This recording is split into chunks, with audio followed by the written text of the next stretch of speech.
सिद्धार्थ, रामप्यारी और सुजान के ऊपर दीवार पर रेंग रहे तीनों भूत जैसे व्यक्तियों ने हमला कर दिया। सिद्धार्थ ने तुरंत ही अपनी चंद्रवीस तलवार उठाकर अपने आप को बचाते हुए उन तीनों भूतों पर वार किया। जैसे ही सिद्धार्थ ने अपनी तलवार चलाई, तीनों अचानक से गायब हो गए। सिद्धार्थ, रामप्यारी और सुजान तीनों यहां वहां पर देखने लगे कि आखिर ये भूत गए कहां पर। तभी सिद्धार्थ ने कहा, मेरी इस चंद्रवीस तलवार के छूते ही ये तीनों भस्म हो गए होंगे। लेकिन तभी तीनों का एहसास हुआ कि ऊपर छत के ऊपर कुछ हलचल हो रहा था। तीनों ने अपनी मशालें ऊपर करके देखा तो ऊपर उन्हें जो दिखा वो देखकर तीनों के रोंगटे खड़े हो गए। छत के ऊपर 3 नहीं, 4 नहीं बल्कि सैकड़ों अनगिनत ऐसे भूत थे जो छत के ऊपर लटक कर रेंग रहे थे। जिस तरह किसी गुड़ के टुकड़े पर सैकड़ों चींटियां चढ़ जाती है, उसी तरह छत के ऊपर से कई भूत रेंग रहे थे। ये देखकर तीनों थोड़े से घबरा गए। सिद्धार्थ ने सुजान से कहा, क्या तुम अपनी मायावी शक्ति का इस्तेमाल करके हमारे और उनके बीच में एक जाली जैसा बना सकते हो, जिससे कि अगर वो हम पर कूदने की कोशिश भी करें तो वो जाली में अटक जाए? सुजान ने कहा, मैं कोशिश करके देखता हूं। ये कहकर सुजान ने अपने हाथ ऊपर उठाया और अपनी मायावी शक्ति से जाल बनाने वाला था कि अचानक से छत के ऊपर से उसने छलांग लगाई और सुजान का हाथ पकड़ के उसे ऊपर खींच लिया। सिद्धार्थ ने तुरंत ही अपने एक हाथ से मशाल नीचे फेंका और सुजान के पैर पकड़ लिए और उसे बीच में ही रोक लिया। सिद्धार्थ ने अभी तक सिर्फ एक हाथ से सुजान के पैर पकड़ रखे थे और दूसरे हाथ में उसने अपनी तलवार पकड़ी हुई थी। रामप्यारी ने भी तुरंत ही अपने हाथ से मशाल नीचे जमीन पर फेंककर सुजान का दूसरा पैर पकड़ लिया। वे भूत अपनी पूरी शक्ति लगाकर सुजान को ऊपर की तरफ खींच रहे थे। सिद्धार्थ और रामप्यारी दोनों की ताकत कम पड़ रही थी। उनके हाथों की पकड़ से सुजान छूट रहा था। सुजान ने डर के मारे पुकार लगाई, सिद्धार्थ, मुझे पकड़े रखना। इन लोगों के मुंह में बड़े नुकीले दांत दिख रहे हैं यार। अगर इन्होंने मुझे पूरी तरह से ऊपर खींच लिया तो मैं जिंदा नहीं बच पाऊंगा। तभी सिद्धार्थ, रामप्यारी ने ऊपर देखा और उनके पैरों तले जमीन खिसक गई। ऊपर जितने भी भूत छत के ऊपर रेंग रहे थे, सबकी आंखें चमक रही थी और सबके मुंह के अंदर लंबे नुकीले दांत थे। सिद्धार्थ को भी एहसास हुआ कि अगर सुजान उनके हाथ से छूट गया तो उसका जिंदा रहना लगभग नामुमकिन होगा। इसीलिए सिद्धार्थ उसे दोनों हाथों से पकड़ने गया, लेकिन उसके दूसरे हाथ में तलवार थी। सिद्धार्थ ने तुरंत ही अपनी तलवार नीचे रख दी और सुजान को दोनों हाथों से पकड़ लिया। रामप्यारी और सिद्धार्थ दोनों मिलकर सुजान को दोनों हाथों से पूरी ताकत लगाकर नीचे खींचने लगे। तभी ऊपर से कुछ भूत दीवार पर रहते हुए नीचे आ गए और सिद्धार्थ की तरफ आगे बढ़ने लगे। सिद्धार्थ, रामप्यारी दोनों में से किसी का भी वहां पर ध्यान नहीं था कि वो भूत सिद्धार्थ के पैर के पास आकर उसकी तलवार उठाकर भाग गए। जैसे उन भूतों ने सिद्धार्थ की तलवार उठाई, सिद्धार्थ का ध्यान उस तरफ गया और वो जोरों से चिल्लाया, ए, मेरी तलवार! तब रामप्यारी ने कहा, सिद्धार्थ, हमें कुछ न कुछ करना ही होगा। हम किसी भी तरह सुजान को इस तरह पकड़ के रखेंगे। इस समस्या का अंत करना ही होगा। सिद्धार्थ ने चिढ़ते हुए कहा, लेकिन किस तरह करेंगे और क्या करेंगे? इन लोगों की तादाद अचानक से इतनी कैसे बढ़ गई? और इतने सारे भूतों के सामने हम करेंगे भी तो क्या करें? रामप्यारी ने कहा, मैं कुछ करके देखती हूँ। ये कहकर रामप्यारी अपनी आंखें बंद करके फिर से कुछ मंत्रोच्चारण करने लगी और कुछ ही देर में रामप्यारी ने अपनी आंखें खोलकर सिद्धार्थ को कहा, सिद्धार्थ, यहाँ पर कोई सैकड़ों भूत नहीं, यहाँ पर सिर्फ एक ही प्रेत है जिसने हमें भ्रमित करने के लिए इतने सारे रूप बनाए। हमें उसी को मारना होगा। सिद्धार्थ ने पूछा, लेकिन इतने सैकड़ों भूतों में हम उसे ढूंढ कैसे लेंगे? रामप्यारी ने कहा, नीचे जमीन पर गिरे हुए मशाल को उठाकर उन्हें जलाने की कोशिश करो। जो असली प्रेत होगा वही आग से घबरा कर भागेगा। मैं सुजान को कस के पकड़ कर रखती हूँ, तुम मशाल उठाकर ऊपर फेंक कर उसे मारने की कोशिश करो। सिद्धार्थ ने तुरंत ही सुजान का पैर छोड़ दिया और जमीन पर पड़ी 2 मशालें उठा ली और अपने हाथों में मशालों को घुमाना शुरू कर दिया। हाथों में मशाल घुमाते घुमाते उसने एक मशाल सीधा ऊपर की तरफ फेंका और मशाल जाकर छत के ऊपर रहे हुए भूतों के आर पार जाकर छत से टकरा गई और फिर से नीचे आकर गिर पड़े। ऐसा करते ही सिद्धार्थ ने ध्यान से देखा कि मशाल जब ऊपर छत से जाकर टकराई तब मशाल की रोशनी लगभग सारे भूतों के आर पार हो गई थी, जबकि सिर्फ एक कोने में बैठे हुए भूत के आर पार नहीं हुई। सिद्धार्थ ने फिर से देखने के लिए दूसरे मशाल को ऊपर फेंका और तभी भी सिद्धार्थ ने ध्यान से देखा। इस बार उसे पूरी तरह यकीन हो गया कि असली प्रेत छत के ऊपर दाहिनी ओर ऊपर बैठा हुआ था और उसकी तलवार भी उसी के पास थी। लेकिन सिद्धार्थ की ये बात उस प्रेत को भी पता चल गई। अचानक से उसके बाकी सारे रूप गायब हो गए। सुजान भी नीचे गिर गया और वो प्रेत सिद्धार्थ की तलवार लेकर छत के ऊपर उल्टा खड़ा हो गया और अपनी भयानक आंखों से सिद्धार्थ की तरफ देखने लगा। धीरे धीरे छत के ऊपर उल्टा ही वो चलने लगा। उल्टा चलते चलते वो प्रेत छत के दीवार के ऊपर आ गया और दीवार पर से बिना किसी सहारे टेढ़ा चलते चलते नीचे उतरकर सीधा सिद्धार्थ की ओर आगे बढ़ने लगा। उस तरफ गौरी कमरे में एक कोने में पड़ी हुई थी। उसकी कुल्हाड़ी भी एक तरफ गिरी हुई थी। गौरी उठी और उसने नीचे गिरी हुई कुल्हाड़ी उठाई और फिर से कमरे में यहां वहां पर देखने लगी। गौरी ने मन में सोचा, उस विशाल भेड़िए ने मुझ पर वार तो किया था, लेकिन न जाने अचानक गायब कहां हो गया। हो सकता है ये मेरा भ्रम हो। वैसे भी शैतान भ्रम फैलाने में तो बहुत माहिर है। अब जबकि कोई भेड़िया यहां पर दिख नहीं रहा, मुझे जल्दी से जल्द सिद्धार्थ के पास जाना होगा। गौरी ये सोचकर बिना समय व्यर्थ किए तुरंत ही उस दरवाजे के पास पहुंची और उसे खोलकर बाहर जाने ही वाली थी कि अचानक से वो विशाल भेड़िया न जाने वहां फिर से प्रकट हो गया और उसने गौरी के बाल पकड़कर उसे पीछे खींचा। गौरी को घसीटते हुए वो फिर से कमरे में ले आया। गौरी पहले तो दर्द के मारे जोरों से चिल्लाई और फिर अपनी कुल्हाड़ी से पीछे वार करने लगी, लेकिन उस विशाल भेड़िए ने गौरी की कुल्हाड़ी अपने मुंह में ही पकड़ लिया और खींचकर कमरे की दूसरी ओर फेंक दी। और फिर वो भेड़िया एकदम से गौरी के ऊपर आकर खड़ा हो गया और बड़ी ही खतरनाक और खूंखार नजरों से उसे देखने लगा। गौरी एकदम ही घबरा गई थी और उसका दिल भी जोरों से धड़कने लगा था। उस भेड़िए के मुंह से गौरी के मुंह के ऊपर लार टपकने लगी थी। भेड़िए ने अपनी एक टांग गौरी के छाती के ऊपर रख दी और अपना मुंह एकदम ही गौरी के मुंह के ऊपर लेकर आ गया। वो भेड़िया इतना विशाल था कि एक ही झटके में गौरी का सर अपने मुंह के बीच में दबाकर उसे धड़ से अलग कर सकता था और यही उसका इरादा भी था। और यही करने के लिए उसने अपना मुंह खोला और गौरी का सर अपने मुंह के बीच में दबाने ही वाला था कि अचानक खचक करके आवाज आई और वो भेड़िया वहीं पर रुक गया। गौरी ने अपनी कमर पर बंधे हुए पट्टे से एक बड़ा सा खंजर निकालकर उस भेड़िए के सीने में घोंप दिया था।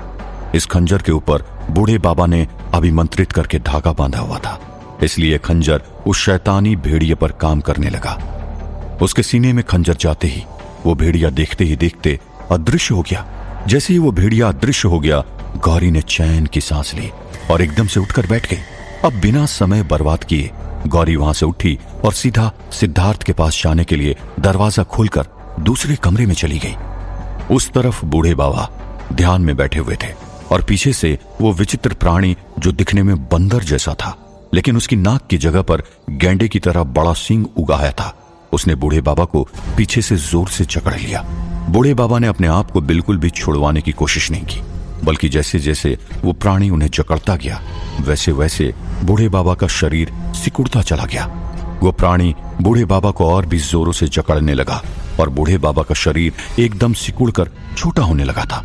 देखते ही देखते बूढ़े बाबा का शरीर इतना छोटा हो गया कि वो प्राणी उन्हें देख भी नहीं पा रहा था।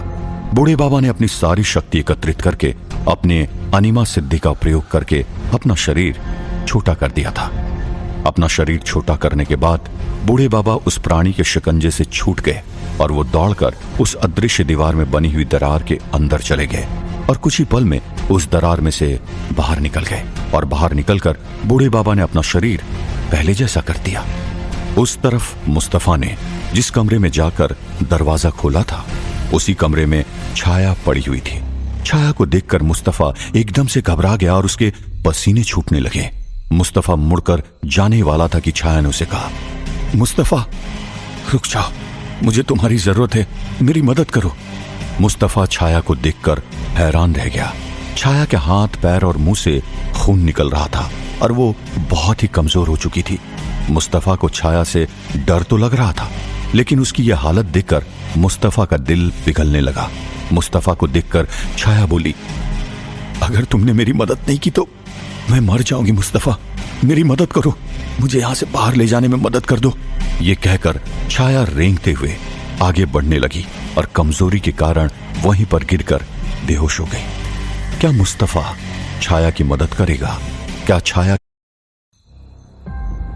मुस्तफा ने जैसे ही छाया को उस दयनीय स्थिति में देखा तो उसका दिल पिघलने लगा, क्योंकि आखिर छाया थी तो उसकी पत्नी। लेकिन मुस्तफा को छाया के छल कपट के बारे में भी ख्याल था। किस तरह छाया ने उसकी मदद करने वाले टैक्सी ड्राइवर को भी मार डाला था और किस तरह उसने अपना काम पूरा करने के लिए कई लोगों को छला था। इसलिए मुस्तफा दुविधा में फंस गया। उसने छाया से कहा, तुम तो मुझे जान से मारने के लिए यहां पर आई थी ना, अब मदद क्यों मांग रही हो? तुम तो दुनिया की सबसे ताकतवर ख्वातीन हो, अपनी ताकत का इस्तेमाल करके अपने आप को यहां से क्यों नहीं निकालती? छाया ने दर्द से कराहते हुए कहा, शैतान ने धोखे से मेरी सारी शक्तियां छीन ली है। मैं दुनिया की सबसे ताकतवर स्त्री तो क्या, इस वक्त शायद सबसे कमजोर स्त्री हूं। मेरे पेट में उसने बच्चा डाल दिया है और वही बच्चा मेरे अंदर से सारी शक्तियों को छीन रहा है। अगर जल्दी से कुछ न किया गया तो मेरी मौत पक्की है। मेरी मदद करो। मैं वादा करती हूं कि मैं तुम्हें कोई नुकसान नहीं पहुंचाऊंगी। तुम्हारे खिलाफ मेरे मन में जो भी नफरत थी मैं सबको भुला दूंगी। छाया ने बड़ी चालाकी से अपने पेट में रहे हुए बच्चे को देव का न बताते हुए शैतान का बता दिया। और छाया की बात सुनकर मुस्तफा को अभी भी उसकी बातों पर बिल्कुल भी भरोसा नहीं हो रहा था, लेकिन फिर भी छाया को इस हालत में देखकर उसे उसकी मदद करने का मन हो गया। मुस्तफा हिचकिचाते हुए उस कमरे के अंदर गया और छाया को कंधे से सहारा देकर उठाया और उसे बिस्तर पर बिठा दिया। मुस्तफा ने छाया को उसकी इस हालत के बारे में पूछा और छाया ने कहा, मैं तुम्हें देव को और जॉन विलियम्स को मारने के लिए हिंदुस्तान आई और जैसे ही मैं इस गांव के ऊपर से गुजरने लगी तो शैतान ने अपनी ताकत से मुझे खींचकर इस हवेली में जबरदस्ती बिठा दिया। पहले तो वो चिकनी चुपड़ी बातों से मेरा मन जीत लिया और मुझे कहा कि वो मेरी हर तरह से मदद करेगा, मेरा बदला पूरा करने में भी मदद करेगा और मल्लिकाए कायनात बनने में भी मेरी मदद करेगा। और फिर कल रात को जबरदस्ती मेरा शोषण किया। मैंने लाख अपने आप को बचाने की कोशिश की, लेकिन शैतान के सामने मेरी ताकत बहुत ही ज्यादा कमजोर थी। मेरा शोषण करके उसने अपना बीज मेरे पेट में डाल दिया और धोखे से उसने मेरी सारी शक्ति भी अपने कब्जे में कर ली। और देखते ही देखते सुबह तक मेरे पेट में यह बच्चा काफी बड़ा हो गया है और मेरी सारी ताकत चूसने लगा। मैंने इस बच्चे को मारने की कोशिश की तो शैतान ने मुझे उठाकर ऊपर से नीचे फेंका। वो जानता था कि मुझे मारने पीटने से भी उसके बच्चे को कुछ नहीं होगा, इसलिए उसने मुझे बहुत मारा पीटा और फिर यहां पर आकर इस कमरे में कैद कर दिया। मुझे भी यकीन हो गया कि इतने समय तक जिस शैतान की पूजा करती आ रही हूं वो शैतान पूजा के लायक ही नहीं है। मैं अब इस रास्ते से हट जाना चाहती हूँ मुस्तफा। मुझे न कोई शक्ति चाहिए और ना ही कोई पद। मैं एक आम इंसान की तरह आम जिंदगी जी लूंगी, बस मुझे मरना नहीं है। ऐसी स्थिति में भी छाया ने आधा सच और आधा झूठ इस तरह से मिलाकर उसके मन परिवर्तन होने की झूठी कहानी बनाई कि मुस्तफा भी उसमें बह गया। छाया ने मुस्तफा की आंखों में आंखें डालकर झूठ बोला था और फिर भी वो उसमें कामयाब हो गई। मुस्तफा ने छाया से पूछा, ठीक है, मुझे बताओ अब किस तरह तुम्हारी मदद करनी है? छाया ने कहा, मुझे किसी तरह इस हवेली से बाहर लेकर चलो। मुस्तफा ने कहा, ठीक है, चलो मेरे साथ। ये कहकर मुस्तफा ने छाया को अपने गोद में उठा लिया और कमरे से बाहर लेकर जाने लगा। छाया को लगा कि वो अपनी चाल में कामयाब हो गई, लेकिन जैसे ही मुस्तफा छाया को कमरे के दरवाजे से बाहर लेकर जाने ही वाला था कि सामने से बूढ़े बाबा आ गए। बूढ़े बाबा ने मुस्तफा को देखते हुए कहा, ये तुम क्या कर रहे हो मुस्तफा? छाया बूढ़े बाबा को देखते ही हैरान रह गई और थोड़ी सी घबरा भी गई। मुस्तफा ने कहा, वो बाबा ये मुसीबत में है और मुझसे मदद मांग रही थी, इसलिए मैंने। मुस्तफा की बात को बीच में काटते हुए बूढ़े बाबा ने कहा, तुमने ये कपटी औरत पर किस तरह भरोसा कर लिया? यहां पर तुम्हें मारने आई है और तुम इसी की मदद कर रहे हो, और हम यहां पर शैतान को छुड़ाने आए थे। यहां पर किस बात में उलझ कर रह गए हो तुम?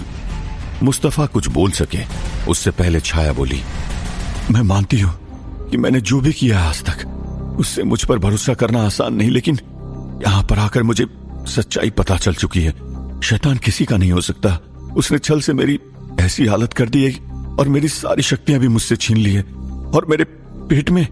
बूढ़े बाबा ने छाया को उसी वक्त बोलते हुए टोक दिया और गुस्से में फटकारते हुए बोली, बंद करो अपना बकवास। तुम्हारी किसी बात पर मुझे भरोसा नहीं है और तुम्हारे साथ जो कुछ भी हो रहा है वो तुम्हारे कर्मों की सजा है। मुस्तफा, इसके ऊपर तरस खाने की कोई जरूरत नहीं है और छोड़ दो इसे और अपने मुहिम पर ध्यान केंद्रित करो। मुस्तफा ने कहा, लेकिन बाबा अगर ये सच में बदल गई हो तो? बूढ़े बाबा ने कहा, सांप कितना भी बूढ़ा हो जाए डंक मारना नहीं छोड़ता। मैं इसकी रग रग से वाकिफ हूं। इसकी शक्तियां तो छोड़ो, इसके शरीर में सारा खून भी निकल जाएगा, फिर भी इसकी फितरत नहीं जाएगी। रखो इसे और चलो श्वेतांग को ढूंढने। बूढ़े बाबा की बात सुनकर छाया को बेहद गुस्सा आया, लेकिन उस वक्त वो कुछ भी नहीं कर सकती थी। मुस्तफा को उस वक्त बूढ़े बाबा की बात ठीक लगी और उसने छाया को फिर से कमरे के अंदर ले जाकर उसके बिस्तर पर रख दिया और उसने छाया से कहा, बूढ़े बाबा की बात सच है। हम यहां पर सबसे पहले जो काम करने आए थे वो काम करके उसके बाद हो सका तो मैं तुम्हें बचाने आऊंगा। छाया कुछ बोलना चाहे उससे पहले मुस्तफा वहां से निकल गया। छाया को मुस्तफा और बूढ़े बाबा पर इतना गुस्सा आया कि उसने अपनी मुट्ठी जोरों से बिस्तर के ऊपर पछाड़ी और चिल्लाते हुए बोली, श्वेतांग को बचाना चाहते हो ना? तुम लोगों को पता भी है कि वो शैतान ने उसे कहां पर कैद करके रखा हुआ है। अगर जिंदगी भर भी इस हवेली के अंदर उसका चप्पा चप्पा भी तलाशते रहोगे फिर भी तुम्हें श्वेतांग नहीं मिलेगा। बूढ़े बाबा और मुस्तफा वहां से जाने ही वाले थे कि छाया की बात सुनकर दोनों रुक गए। छाया ने आगे कहा, तुम सब लोग कहां कहां पर ढूंढोगे? तुम लोगों को पता है कि यह हवेली भूल भुलैया से कम नहीं है और इस बार तुम लोगों का सामना सीधे शैतान से है। तुम्हें क्या लगता है शैतान इतनी आसानी से तुम लोगों को श्वेतांग तक पहुंचने देगा? लेकिन मुझे पता है कि वो कहां पर है। बूढ़े बाबा मुड़कर छाया के पास गए और छाया को पकड़कर कहा, श्वेतांग कहां पर है? ये बात तुझे कैसे पता? छाया ने कहा, क्योंकि मेरे ही सामने शैतान ने उसे कैद किया था। तो बता मुझे कहां पर है श्वेतांग? बूढ़े बाबा चिल्लाए। ये सुनकर छाया जोरों से हंसने लगी और हंसते हंसते उसने कहा, बाजी पलटने में देर नहीं लगती है ना बूढ़े बाबा। बस एक और कहावत है, अगर आपने सुनी होगी तो, कि कुएं में थूकने वाले को कभी उसी कुएं का पानी पीने की जरूरत पड़ सकती है।